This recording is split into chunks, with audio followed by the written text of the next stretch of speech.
The mental foundation of getting rich. Getting rich is not easy, but it is simple. That sentence sounds contradictory at first, yet it describes reality perfectly. Most people confuse simplicity with ease. They assume that if something can be explained clearly, it should also be effortless to achieve. But life does not work that way. Many of the most important things in life are simple in structure, but difficult in execution. Getting physically fit is simple. You move your body consistently, you eat reasonably well, and you rest enough to recover. Yet millions of people struggle to do it. Building strong relationships is simple. You listen, you show up, you communicate honestly, and you treat people with respect. Yet relationships fail every day. Wealth follows the same rule. The path is not complicated, but walking it requires discipline, patience, and a willingness to grow beyond who you are today. Every person who has ever built real, lasting wealth has gone through the same core stages. Their journeys may look different on the surface. Some worked in technology, others in real estate, finance, medicine, manufacturing, or entrepreneurship. Some started early in life, others found their stride much later. Some failed publicly before succeeding quietly, but when you study their stories carefully, a pattern emerges. That pattern is not luck, it is not timing, it is not secret knowledge reserved for a chosen few. It is a process, and once you understand that process, something important changes inside you. You stop seeing wealth as something distant or unrealistic. You stop viewing rich people as fundamentally different from you. You realize that where you start does not disqualify you from where you can end up. There is a straight line between the two. It may be long, and it may be uncomfortable, but it exists. The problem is that most people never even take the first step on that line. Before talking about income, investing, careers, or businesses, we need to define what it actually means to be rich. Because most people carry around a distorted image of wealth that makes it feel unattainable by default. When many people hear the word rich, they imagine luxury beyond reason. Private jets, massive yachts, exotic cars, penthouses in major cities, and lifestyles that seem disconnected from everyday life. That version of wealth exists, but it represents an extreme outcome, not the definition. Being rich, in a meaningful sense, means reaching a point where money no longer controls your emotions, your decisions, or your sense of security. It means not lying awake at night, worrying about unexpected bills. It means being able to handle emergencies without panic. It means having enough financial margin that you can make choices based on what matters to you, not just what you can afford this month. True wealth is stability. True wealth is flexibility. True wealth is control. It is the ability to say no. It is the ability to walk away. It is the ability to think long-term instead of surviving day to day. And importantly, this definition has nothing to do with inheritance, luck, or shortcuts. It applies to people who built their wealth deliberately, over time, through effort, learning, and discipline. The first stage of getting rich has nothing to do with money. That alone makes it uncomfortable for people who want quick answers and immediate tactics. But this stage determines whether anything that follows will work at all. Stage 1 is about building the mental foundation for wealth. It begins with a shift that feels subtle but has enormous consequences. You must change the way you see yourself. Most people do not realize how deeply their identity influences their financial outcomes. They think money problems are caused by low income, bad markets, or unfair systems. While external factors matter, they are not the root cause. The root cause is internal. You must understand the difference between being broke and being poor. Being broke is temporary. It is a financial condition. It simply means you do not have money right now. Many wealthy people were broke at some point in their lives. Being broke can be solved with time, effort, and the right decisions. Being poor is an identity. It is a belief system. It is the story you tell yourself about what kind of life is available to you. When someone says, "People like me don't get rich," they are not describing reality. They are describing an identity. When someone says, "I'm just bad with money," they are not stating a fact. They are reinforcing a self-image. When someone says, "That's only possible for other people," they are drawing a boundary around their own potential. This is dangerous because identities are self-protecting. Your brain will actively work to keep your behavior consistent with who you believe you are. If you see yourself as someone who struggles financially, you will unconsciously sabotage opportunities that challenge that belief. You will procrastinate, you will hesitate, you will rationalize inaction, you will retreat to what feels familiar. This is why knowledge alone does not change lives. Plenty of people understand budgeting, investing, and business in theory, yet they never act on that knowledge in a meaningful way. Deep down, they do not believe they belong in a different financial reality. So the first real step toward getting rich is deciding that wealth is not off limits to you. This does not mean pretending you are already rich. It does not mean denying your current situation. It does not mean blind optimism. It means refusing to disqualify yourself.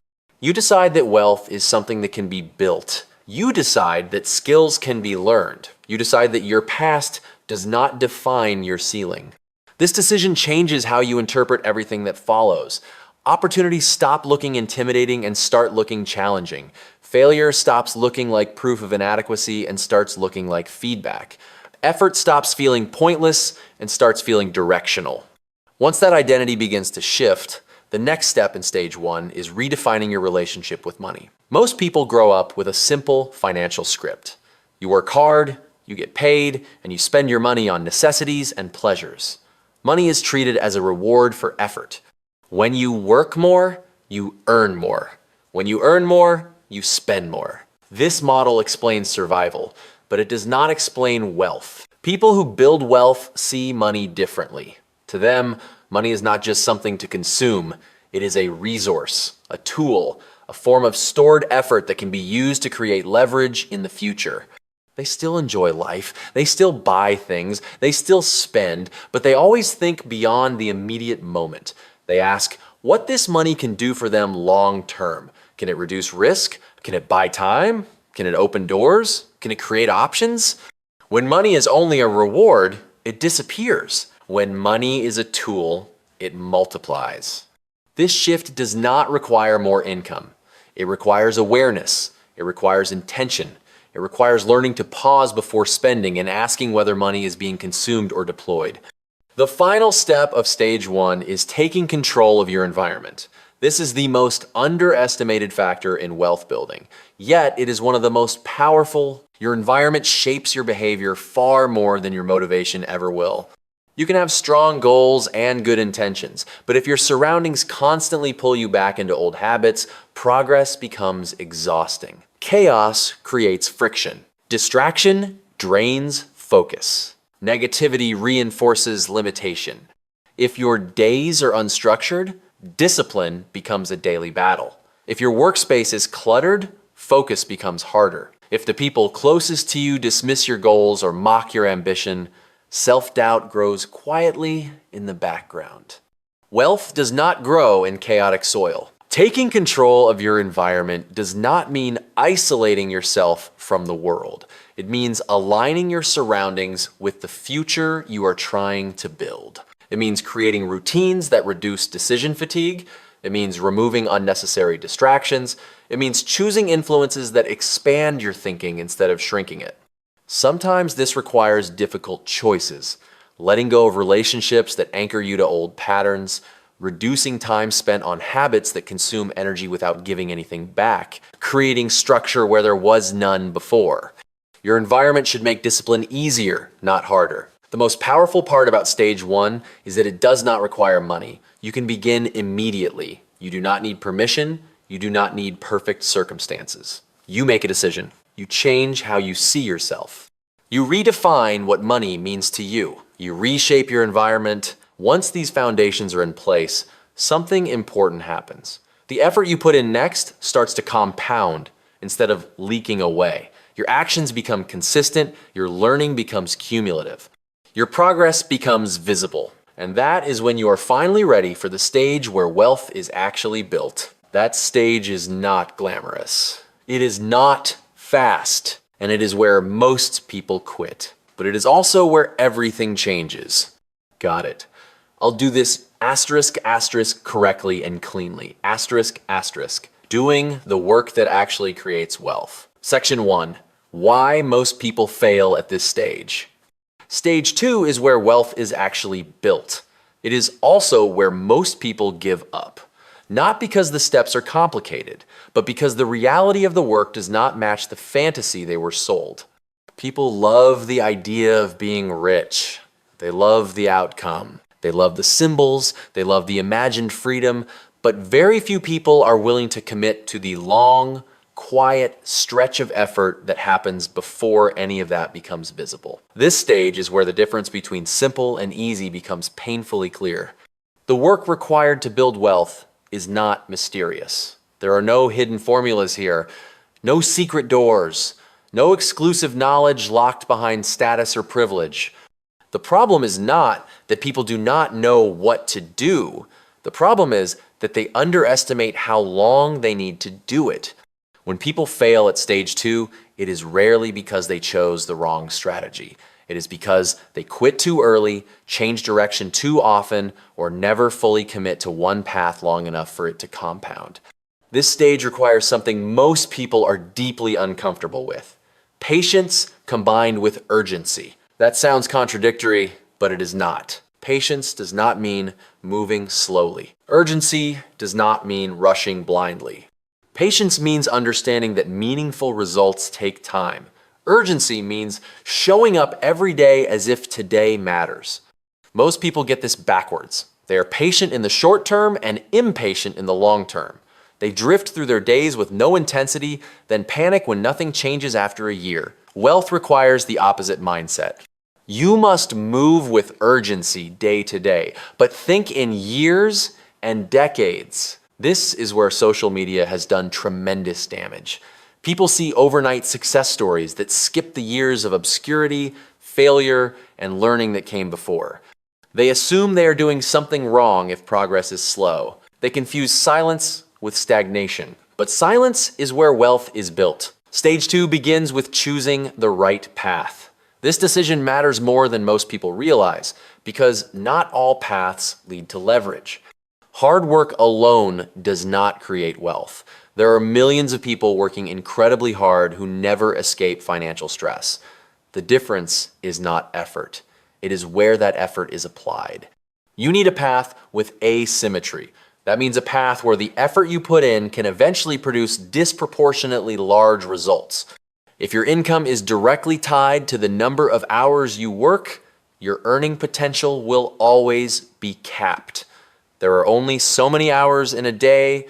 This is why many hardworking people remain stuck, despite doing everything they were told to do. This does not mean hourly work is bad. It means it has limits.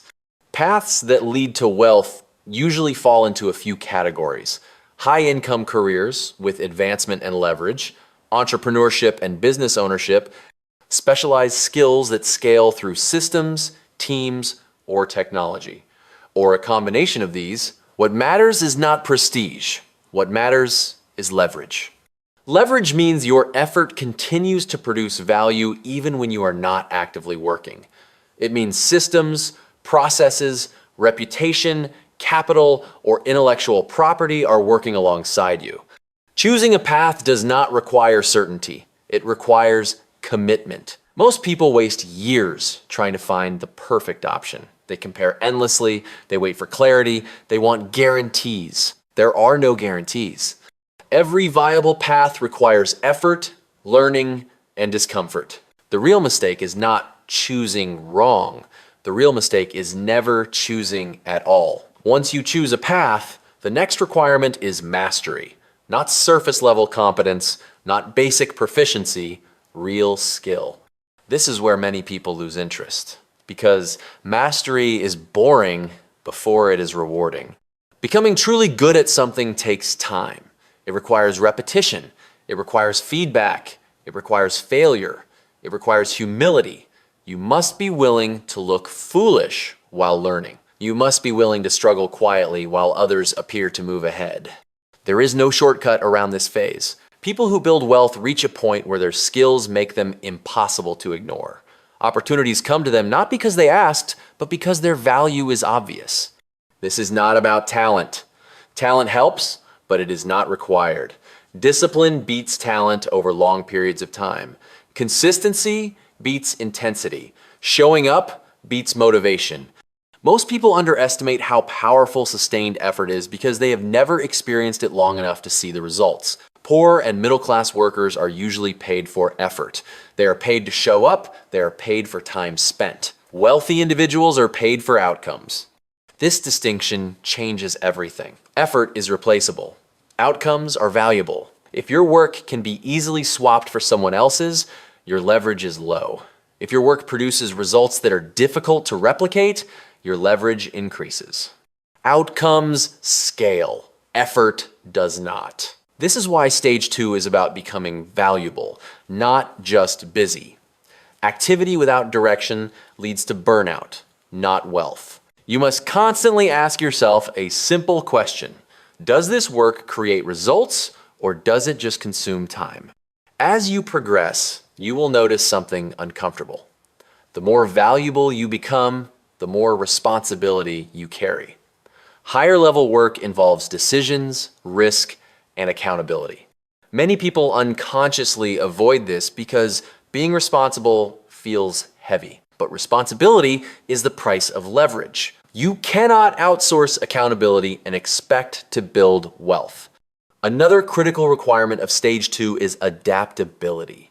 Industries change, technology evolves, entire career paths disappear. Skills that were valuable yesterday may become irrelevant tomorrow. People who tie their identity too tightly to one role, one tool, or one method eventually get left behind. Wealth builders learn to reinvent themselves without emotional attachment. They keep what works and discard what does not. They remain students even when they become experts. Learning does not stop once you start earning. In fact, it becomes more important. This stage is not glamorous. There are no applause moments. There are long stretches where it feels like nothing is happening, but something is happening beneath the surface. Skills are compounding, reputation is forming, experience is accumulating.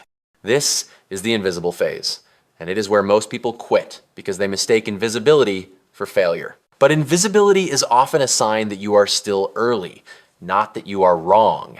If you can endure this stage, if you can stay consistent when nobody is watching, if you can keep improving when rewards are delayed, you begin to separate yourself from the majority. And eventually, something shifts. Your effort starts producing disproportionate results. Opportunities appear that did not exist before. Income increases faster than effort. Momentum builds. This is when stage 2 begins to pay off. But this is also when a new danger appears. And that danger is lifestyle inflation. As soon as your effort starts paying off, a new challenge appears. This challenge has nothing to do with skill, intelligence, or opportunity. It has everything to do with behavior. It is called lifestyle inflation. Lifestyle inflation happens when your spending rises at the same pace as your income. On the surface, it feels justified. You worked harder, you earned more, you deserve better things. And to some extent, that is true. The problem is not upgrading your life. The problem is upgrading it too fast. When income increases, many people immediately lock themselves into higher fixed expenses. Bigger apartments, better cars, more subscriptions, more convenience, more commitments. Their monthly obligations rise until the surplus disappears. The surplus is everything. Surplus is the difference between what you earn and what you spend. That gap is the fuel for wealth. Without it, you are running in place. Regardless of how impressive your income looks, many people earning high incomes feel more financial stress than people earning far less, simply because their lifestyle consumes everything they make. They appear successful on the outside, but feel trapped on the inside. Stage 2 requires discipline not just in work, but in restraint. You must allow your income to rise faster than your spending for a long period of time. This does not mean living miserably. It means living deliberately. The goal is not deprivation. The goal is margin. Margin creates freedom. Margin creates options. Margin creates power. Every dollar you do not lock into lifestyle expenses becomes a tool you can deploy later. This is how momentum turns into leverage. Another mistake people make at this stage is confusing income with wealth. Income is flow. Wealth is stock. Income comes and goes. It depends on performance, markets, health, and circumstances. Wealth stays. It absorbs shocks. It gives stability. High income without wealth is fragile. Wealth without income is rare early on, but income without wealth is common. Stage 2 is about converting income into future capacity, not just present comfort. This requires a mindset shift that feels uncomfortable at first. You must learn to delay gratification longer than the people around you. You must be willing to look ordinary while building something extraordinary. This is difficult because humans are social creatures. We compare ourselves constantly. We measure progress by visible symbols. But wealth grows quietly before it becomes visible. Another major reason people fail at this stage is distraction. As soon as they experience a small win, they start chasing multiple directions at once. A side project here, a new idea there, a trend they saw online, a friend's opportunity, a shortcut that promises faster results. Focus dissolves. Wealth requires depth before breadth. You do not need 5 income streams. You need one strong core, one primary engine that produces reliable, growing income. Secondary streams come later. They are built from surplus, not desperation. Trying to juggle everything too early slows progress. It splits attention. It increases stress. It creates shallow effort instead of deep mastery. Stage 2 rewards commitment. It rewards repetition. It rewards saying no to good ideas so you can say yes to the right one. Another hard truth is that stage 2 requires you to tolerate boredom. Progress often looks repetitive, doing the same type of work day after day, improving incrementally, refining small details that do not feel exciting. Most people quit here because they crave novelty. They mistake boredom for stagnation. But boredom is often a sign that you are doing the work consistently enough for it to matter. The people who build wealth are not always the most creative or the most passionate. They are often the most persistent. They keep showing up when motivation fades. They keep refining when excitement disappears. They keep moving forward when progress feels slow. At some point, the work compounds. Skill meets opportunity, preparation meets timing. This is when income begins to accelerate. And this is also where discipline matters more than ever. Because now, temptation is everywhere. Better experiences, better things, social validation, external pressure to upgrade faster. If you lose control here, you reset the game. You trap yourself in a higher cost version of the same life. But if you maintain discipline, something powerful happens. Your surplus grows, and surplus is the bridge between stage 2 and stage 3. Before moving on, there is one more essential element of stage 2 that must be addressed. Risk. You cannot build wealth without taking risk, but not all risk is equal. Most people think risk means gambling, quitting without a plan, going all in on an idea without preparation. That is not strategic risk. That is recklessness. Strategic risk is calculated. It is backed by skill, preparation, and margin. Stage 2 is about earning the right to take risk, building competence, building savings, building optionality. When you have skills, you can recover from failure. When you have savings, you can survive mistakes. When you have options, you are not forced into bad decisions. People who take big risks without preparation often burn out or crash. People who never take risks stay stuck. Wealth builders operate in the middle. They take risks when the odds are tilted in their favor. That tilt comes from preparation. Stage 2 is not glamorous, but it is decisive. It is where futures are built or abandoned. If you endure this stage, if you protect your surplus. If you stay focused, if you keep improving, you eventually reach a turning point. You stop working only for money. Money starts working for you. That is the transition into stage 3. And that is where everything changes. You've just taken in a lot of information, and if even one idea in this video shifted the way you think about money, effort, or your future, then it was worth your time. Remember, wealth is not built overnight. It is built through small, deliberate decisions repeated consistently over years. What matters is not where you start, but whether you keep moving forward when progress feels slow and invisible. If you found this video valuable, take a second to like it. It helps more than you might think, and it allows this message to reach people who need to hear it. And if you want more content like this, deeper conversations about building wealth, discipline, mindset, and long-term success, make sure you subscribe to the channel. New videos are released regularly, and you do not want to miss what's coming next. Take care of yourself, stay focused on the long game, and keep going.